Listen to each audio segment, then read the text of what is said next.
Hello, my name is Josh Franz from Group A13 of the University of Michigan's EECS 203 Discrete Mathematics course. This is project number 5, discussing greedy algorithms. If you'd like to see more videos of this kind, please go to this website right here in the bottom right-hand corner. So what is a greedy algorithm? Well, a greedy algorithm is one that picks the best option from every step. That is, it looks at all the local options, local paths that it could take, and it picks the best one. This is opposed to when you, instead of looking at outside solutions, such as looking 2 steps down the way for some of the solutions, seeing if it's better. It's a little hard to explain right now. I think it'll be a lot easier to understand once you see an example. So if you just hold tight, I'll do that once. It's also contrasting to what's called dynamic programming. When you do little subset problems, you solve little problems, and eventually those add up to solving the whole problem. We're not going to be looking at that, but it'd be something to look into if you want to learn about dynamic programming. It doesn't always find the optimal solution, but when it does, usually it's the fastest because it's the most direct route. It always picks the best thing, so it's going to find the optimal solution. So, like I said, best to learn by example. So let's look at what's called the change giving program. It's simple as giving change for money. So you've all given and gotten change before. It's a fairly simple process as a human to understand, but why don't we go through how a computer would do it? So I'm going to write out an algorithm in sort of a flowchart form. You could write it out in written word, but I prefer doing it with a flowchart.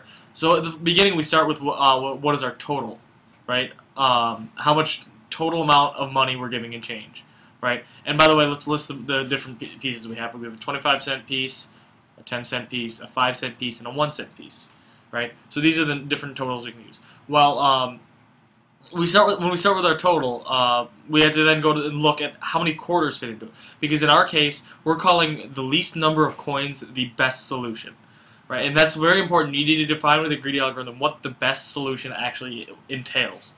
In our case, the least number of coins. So we'll start from the very top with the biggest coin, which is a 25-cent piece. I'll make this a little bit longer. And we have to say, all right, is the total greater than or equal to 225? Okay. From there, this box, the answer could be yes or no. If it's yes, then what we do is we go over here, add 1 to our quarters total, right? Because that means we're actually using a quarter. And then we're going to subtract 25 from the total. And we go back and do that part again. Okay? And then if the answer is no, we move on. We'll do the same thing now with dimes, greater than or equal to 10. And I can see right now I'm going to run out of space. That's okay now. So same thing. Total minus 10. Dimes plus plus. If the answer is yes, we go to this.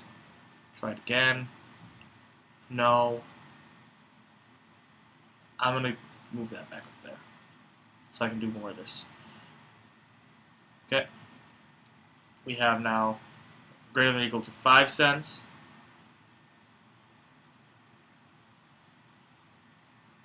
If the answer is yes,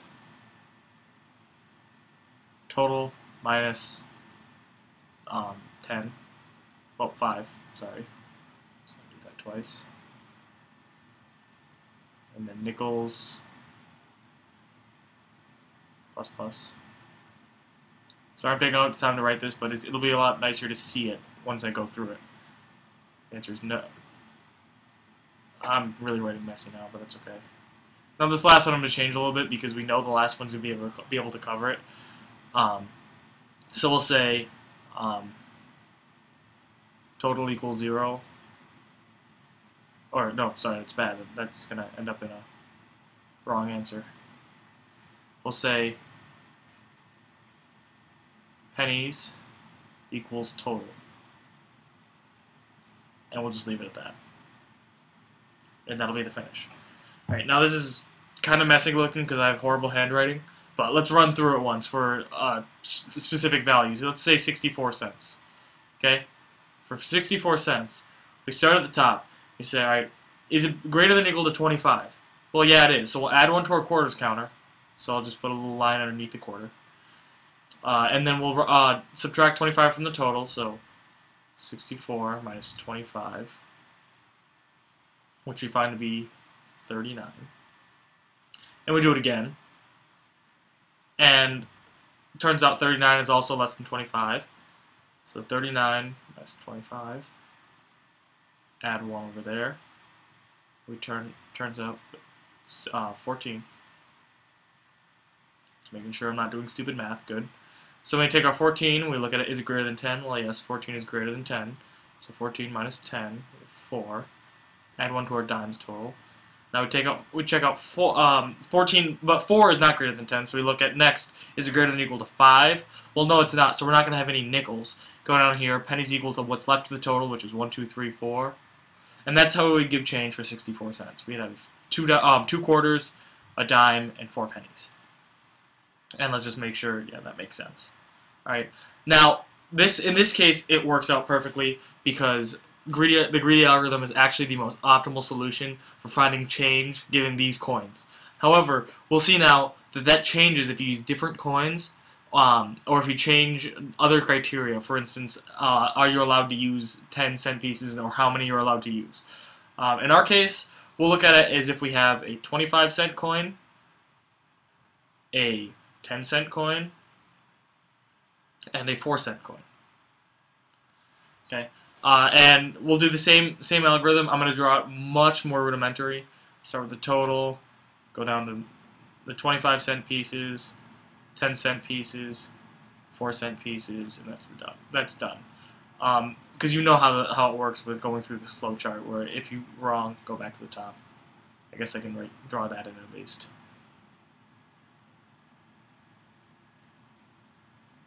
Okay, anyway. Start with the total. And let's try this out with one that won't work, because we can see that in this case the greedy algorithm won't work. So with a with a 41-cent total, right?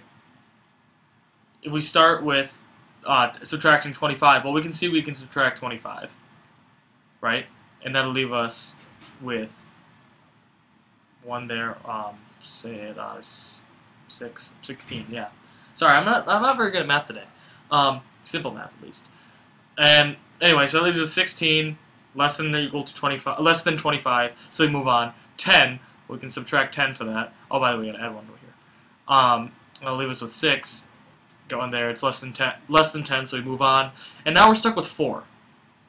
And we can subtract 4 once, right? But it'll leave us with 2. But then we have 2 cents that we can't get rid of. So in this case, it doesn't work to actually solve this problem in this method. What we'd actually have to do, if you use some insight, you can notice that if we use 4 times the 4-cent pieces, which would give us 16, and then 1 times the 25-cent piece, 25, add those together, we get 41 cents. So it is possible to make change with this amount of money. However, we can't because of the greedy algorithm, because the greedy algorithm was looking only for the best option every step of the way. And that's why sometimes the greedy algorithm won't come up with the optimal solution, such as this case. Another time it doesn't come up with the optimal solution is, in this case, well, let me rephrase it. In this case, I'm going to show you when we don't define what the best solution is right away. So we'll have some numbers, and I'm going to use really random numbers just to show you that sometimes even if there's no cohesion, maybe there will be some cohesion, but if you're defining best as incorrect, it won't work. So we're going to have a bunch of bubbles, and I'm going to put random numbers in here. 12, 3, 1, 4, we'll go 10.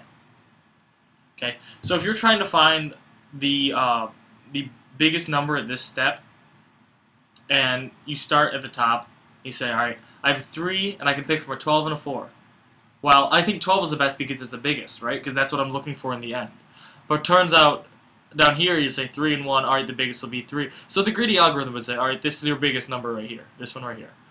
But in reality, it's actually over here. Because you would have to look deeper to find out that 10 is over here. Now, like I said, this is a randomly structured tree, but we didn't define what best was. in the correct way, because we defined best in terms of what we were looking for in the end, but we didn't define best in terms of what was the best step at each point of the way. So just another thing you need to watch out for when using a greedy algorithm. There really isn't a whole lot to these, and I'm having a hard time explaining it because it's very simple. But if you have any questions, leave them in the comments below, and I definitely will try to get them answered for you. Thanks for watching.